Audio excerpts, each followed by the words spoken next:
అందరికీ నమస్కారం. Welcome to news local. భారత రాజ్యాంగ నిర్మాత భారతరత్న బాబాసాహెబ్ డాక్టర్ బిఆర్ అంబేద్కర్ 135వ జయంతిని కపిలేశ్వరం మండలం వ్యాప్తంగా వాడవాడలా ఘనంగా జరుపుకున్నారు. కపిలేశ్వరం గ్రామ పంచాయతీ వద్ద పలువురు రాజకీయ, సామాజిక వర్గాల ప్రముఖులు అంబేద్కర్ చిత్రపటానికి పూలమాలలు వేసి నివాళులర్పించారు. ప్రపంచంలోనే అతిపెద్ద ప్రజాస్వామ్య దేశం అయిన భారతదేశానికి రాజ్యాంగాన్ని రచించి ప్రపంచ మేధావిగా గుర్తింపు పొందిన అంబేద్కర్ చిరస్మరణీయుడు అని కొనియాడారు. అంటరానితనం నిర్మూలనకు బాటలు వేసి అణగారిన వర్గాలకు రాజకీయ, విద్య, ఉద్యోగాల్లో రిజర్వేషన్లు కల్పించిన అంబేద్కర్ జయంతిని జరుపుకోవడం అందరి బాధ్యత అన్నారు. విద్య ద్వారానే సామాజిక, ఆర్థిక అసమానతలు తొలగుతాయని ప్రబోధించిన అంబేద్కర్ జీవితం నేటి యువతకు స్ఫూర్తిదాయకమన్నారు. అనంతరం ప్రత్యేక అధికారి తహసీల్దార్ శ్రీనివాస్ అధ్యక్షతన జరిగిన గ్రామ సభలో పలు సమస్యలు ప్రస్తావించారు. ఈ కార్యక్రమంలో మాజీ సర్పంచ్ సాకా శ్రీనివాస్, టీడీపీ మండల అధ్యక్షుడు బి సత్యబాబు, ఎన్ రామ్జీ, పువ్వుల చిట్టిబాబు, నామాల శ్రీనివాస్, పి మురళీకృష్ణ, జె మల్లికార్జున్, కార్యదర్శి శివ చక్రవర్తి,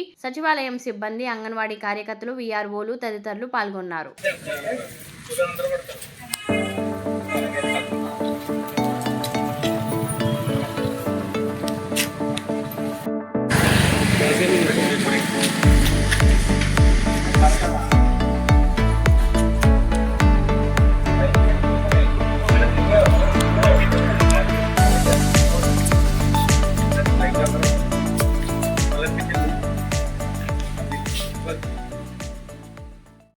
అంబేద్కర్ రాసిన రాజ్యాంగం ఫలాలు మనం అందరూ అనుభవిస్తున్నాం కాబట్టి ఇంకా మన దేశ భవిష్యత్తు ఇంకా ముందుకెళ్ళాలని చెప్పేసి కోరుకుంటూ అందరికీ నమస్కారం.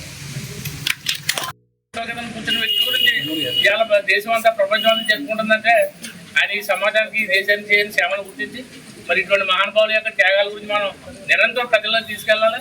మరి విద్య ద్వారా సమాజం మార్పు వస్తుందని అప్పట్లో పూలే గారు, తర్వాత అంబేద్కర్ గారు మరి ఇటువంటి కార్యక్రమం జగత్కి చిరస్థాయిగా ప్రజల్లో ఉంటున్నారు. ఇటువంటి మహానుభావుల యొక్క కార్యక్రమం మరి పంచాయతీ వారు కానీ, గౌరవ ఎంఆర్ఓ గారు కానీ మరి ఇటువంటి కార్యక్రమం ఏర్పాటు చేసినందుకు మన గ్రామంతో ఉన్న ప్రజలందరికీ కూడా హృదయపూర్వక ధన్యవాదాలు.